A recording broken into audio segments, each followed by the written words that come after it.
안녕하세요. 여러분의 출근길 파트너 라디오 동서남북 김서영입니다.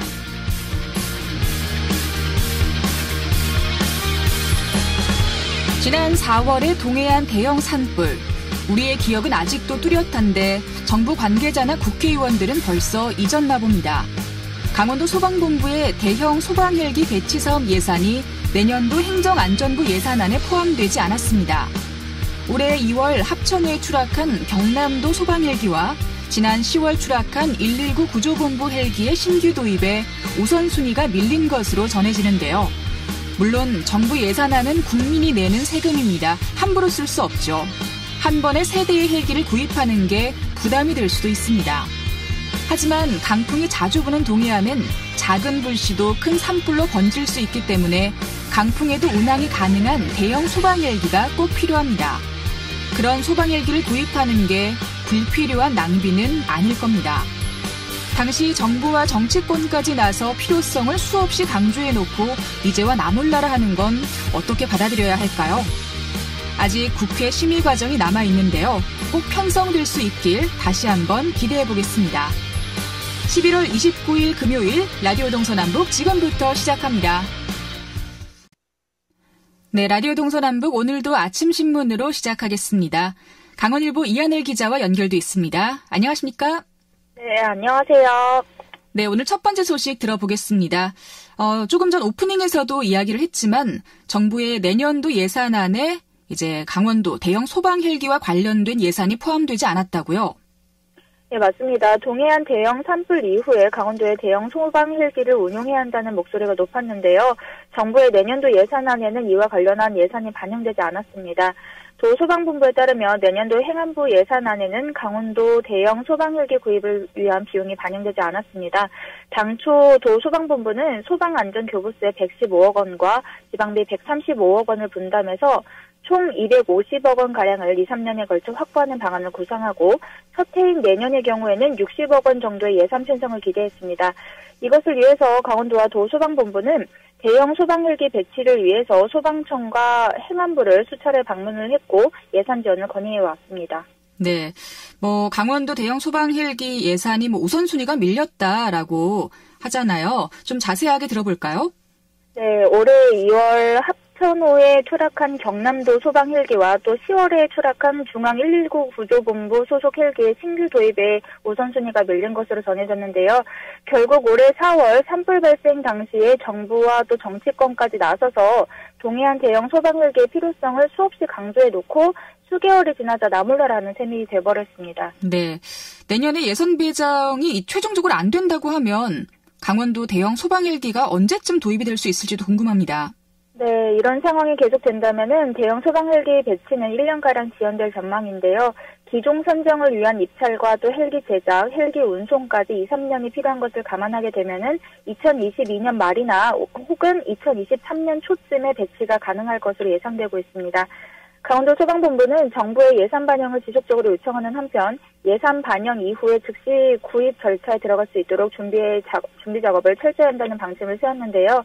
강원도 소방본부 관계자는 2021년 예산에 반영될 것으로 보인다는 행안부 관계자의 답변을 들었다면서 시설이나 인력 확보의 절차는 이뤄지고 있는 만큼 예산 반영 이후에 2, 3개월 안에 헬기 발주가 가능하도록 모든 준비를 해놓을 계획이라고 밝혔습니다. 네, 좀 그래도 더 빠르게 반영이 될 수 있다면 그런 방법을 찾을 수 있었으면 좋겠네요. 자, 그리고 다음 소식은 도의회 얘기인데요. 알펜시아 매각 문제, 강원도 개발공사와 강원도 내부에 구성한 TF팀이 외국인 투자자를 유치해서 매각을 추진하고 있지만 지금 10년째 제자리 걸음입니다. 도의회에서 이 부분이 거론이 됐다고요? 네, 맞습니다. 강원도의회가 강원도 내부에 구성해 있는 알펜시아 매각 전담 조직인 프로젝트 투자 유치 사업 TF단의 사업 진척 정도를 투명하게 공개해 줄 것을 재차 촉구했습니다. 강원도의회 경제건설위원회는 어제 강원도 글로벌 투자 통상국의 내년도 당초 예산안 심의 과정에서 이 TF단의 성과나 알펜시아 매각 추진 과정을 집중 질의했는데요. 삼척의 박상수 강원도의원은 지난해부터 매각 추진 과정을 공개해달라고 요청을 했는데 도민의 대의기관인 의회 요구를 무시했다고 지적을 했습니다. 또 추진 내용을 공개하지 않는다면 예산 통과는 반대한다고 입장을 밝혔는데요. 또 강원도개발공사와 강원도 TF단이 업무 차이가 없어 보인다면서 이 TF단의 필요성에 대한 의문도 함께 제기했습니다. 네. 박상수 의원뿐만 아니라 또 다른 여러 의원들이 이 문제에 대해서 거론을 했다고요? 네, 맞습니다. 원태경 의원도 이렇게 비공개로 추진되는 문제를 지적을 했는데요. 원 의원은 국정원이나 대통령 비서실조차도 국회에 보고하고 있는데 숨길 게 그렇게 많으냐면서 이 제자리 걸음을 면치 못하는 상황을 질타했습니다. 이에 대해서 안건영 글로벌 투자통상국장은 투자자를 발굴해서 신속한 의사결정을 하는 측면에서 TF단이 필요하다고 얘기를 하면서도 전체 매각 추진 사항은 보안의 이유로 공개를 거부했습니다. 지난해 당초 예산안 심사에서도 이 같은 이유로 상임위에서 이 TF단 전체 예산 2억 2천만 원을 전액 삭감한 전례가 있습니다. 네. 알펜시아 조성으로 아직까지 갚아야 할 채무가 상당한데 그래서 매각이 답이다 이런 말이 나오는 것 같아요. 네, 맞습니다. 올해로 개장한 지 10년째를 맞는 평창 알펜시아의 경우에는 2011년 최문순 지사 취임 이후에 매각을 추진을 했는데 지금 현재까지 이렇다 할 성과를 이끌어내지 못하고 있는 실정입니다. 알펜시아 리조트는 도개발공사가 올림픽 유치를 위해서 1조 원 이상의 돈을 빌려서 지었고 10년간 2천억 원 이상의 빚을 갚았지만 아직도 한 7,800억 원이 남아 있습니다. 네. 그리고 알펜시아 매각 문제뿐만 아니라 도의회 정례회에서 DBS 크루즈 휴학 문제도 지적이 됐다고요? 네, DBS 크루즈는 일본 불매운동으로 여객이 감소하면서 경영난이 가중이 됐고 지난 27일부터 내년 2월 말까지 임시 휴항을 결정했는데요. 지난해 1월부터 10월까지 DBS 이용객은 4만 6천 명이었는데 올해는 같은 기간 3만 2천 명으로 70% 수준에 그쳤습니다. 또 지난해 10월 한 달 동안에는 1,153명이 이용을 했지만 올 10월에는 103명으로 10분의 1로 감소한 상황인데요. 이렇게 휴항에 따른 수익 손실에 대해서 오르의 목소리가 나왔습니다. 동해의 김영원 도의원은 정기적으로 항로를 운항하는 것도 참 중요한데 휴항될 경우 화물들이 또 다른 방법들을 찾게 되기 때문에 수익에 치명적인 영향을 미친다고 지적을 했습니다.